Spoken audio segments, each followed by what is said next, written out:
સુરતની લાજપોર જેલમાં કેદ રત્નકલાકારનું તબિયત બગડ્યા બાદ નવી સિવિલ હોસ્પિટલમાં સારવાર દરમિયાન મોત થતાં પરિવારજનોએ પોલીસ પર આક્ષેપ કર્યા છે.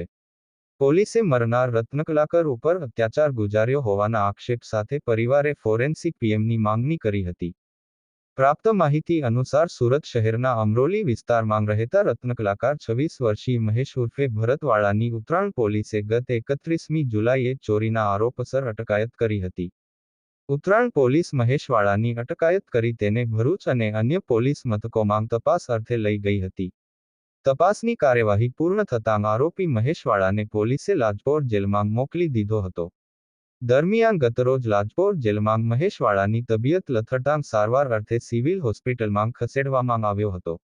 જ્યાં ફરજ પરના તબીબોએ મહેશવાળાને મૃત જાહેર કરતાં પોલીસે મૃતકના પરિવારજનોને જાણ કરવામાં આવી હતી. જાણ થતાં પરિવારજનો તાત્કાલિક સિવિલ હોસ્પિટલ દોડી આવ્યા હતા. ત્યાં તેમણે મરનાર મહેશને ઢોરમાર મારવામાં આવ્યો હોવાને કારણે મોત નીપજ્યું હોવાનો આક્ષેપ કર્યો હતો. પરિવારજનોનું કહેવું હતું કે મહેશવાળાને નખમાં પણ રોગ ન હતો. તેનું અચાનક આ રીતે મોત શંકાસ્પદ છે, જેને કારણે પરિવારજનોએ ફોરેન્સિક પીએમની માંગ કરી હતી. લાજપોર જેલમાં 22 વર્ષીય મહેશવાળાના મોતને પગલે પરિવારજનો દ્વારા પોલીસની શંકાસ્પદ ભૂમિકા પર આક્ષેપો કર્યા હતા. તેમની દલીલ હતી કે પોલીસ દ્વારા ઢોર માર મારવાને કારણે જ મહેશનું મોત નીપજ્યું હતું. સચિન પોલીસ દ્વારા પણ બપોરે મહેશનું મોત નીપજ્યું હોવા છતાં અમને સાંજે 7 વાગ્યે જાણ કરવામાં આવી હતી.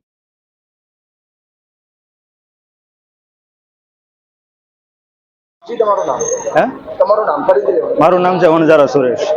શું ઘટના બની છે જેને લઈને આવ્યો છો? ઘટનામાં એમ બનેલ છે કે જે વ્યક્તિ અત્યારે મરનાર છે એ મારા બનેવી થાય છે, ભરત મહેશભાઈ વાળા. એમનું નામ છે મહેશભાઈ વાળા ઉર્ફે ભરત કહે છે. એમને કોઈ પણ ગુનામાં ઉત્તરાણ પોલીસ સ્ટેશનથી પકડવામાં આવ્યો હતો. ઉત્તરાણ પોલીસ સ્ટેશન પકડ્યા બાદ એને ચોક પોલીસ સ્ટેશને લઈ જવામાં આવ્યો છે. ચોક પોલીસને કોઈ પણ કાર્યવાહીને અટક કર્યા બાદ એને ભરૂચ પોલીસ સ્ટેશને લઈ ગયા આવ્યો. ભરૂચથી એક દિવસ રાખીને એને ડાયરેક્ટ લાજપોર જેલમાં એને દાખલ કરવામાં આવ્યો. લાજપોર જેલમાંથી દાખલ કરી એને કોઈ પણ અચાનક ઉલટી કે દુખાવા થવાનું એવું બાનું કે બીમારી બતાવી ડૉક્ટર પાસે તપાસ કરી ડાયરેક્ટ સિવિલ હોસ્પિટલમાં તપાસ કરવામાં આવી. સિવિલ હોસ્પિટલમાં એને સવારના 10 વાગ્યાના ગાળામાં લાવેલા 10 વાગ્યાના ગાળામાં લાવેલા અને એ વ્યક્તિના ચોક પોલીસ સ્ટેશનેથી મને એક હિરીશ વસાવા કરીને ફોન આવેલો અને એમણે મને 7 વાગે જણાવેલું કે આ વ્યક્તિનું મૃત્યુ થયેલું છે. કયા કારણે થયું છે, કેમ થયું છે, એ કાંઈ નહીં જણાવેલું. જણાવીને પછી ડાયરેક્ટ ફોન કર્યો. મેં મારા મોટા ભાઈને ફોન કર્યો.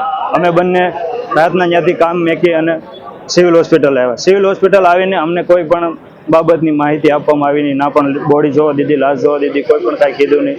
અને જે પોલીસના હાથમાં ચાર્જ હતો, મતલબ સચિન પોલીસ સ્ટેશન, એના રવિ પાટીલ કરીને એક પોલીસવાળા છે, એમને ફોન કરવામાં આવ્યો. એને ફોન કર્યો તો એ અમને કોઈ પણ રિસ્પોન્સ આપે નહીં. ઘડીક એમ કહે છે કે મારી ગાડી એક્સિડન્ટ થઈ છે, ઉલટી થઈ ગઈ છે, ફસાઈ ગઈ છે, એવું કહીને રાતના અડધી કલાક ઘટનામાં એમ જ લાગે છે કે જ્યારે અમને જોવામાં આવ્યું તો એ વ્યક્તિના માથામાં વાગેલું છે, હાથમાં પાટો બાંધેલો છે, પેટમાં સૂજન છે, બોડીમાં બધે પણ ઇન્જરી કરેલી છે. અને એવું લાગે છે કે આ વ્યક્તિને ઢોરમાર મારી નાખવામાં આવેલો છે.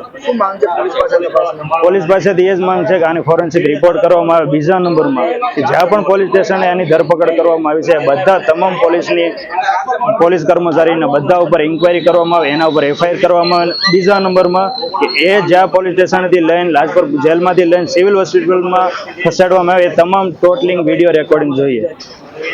કેમેરામેન સાબિર અલી સૈયદ સાથે કાદિર શેખ, કર્તવ્ય ગુજરાત ન્યૂઝ, સુરત.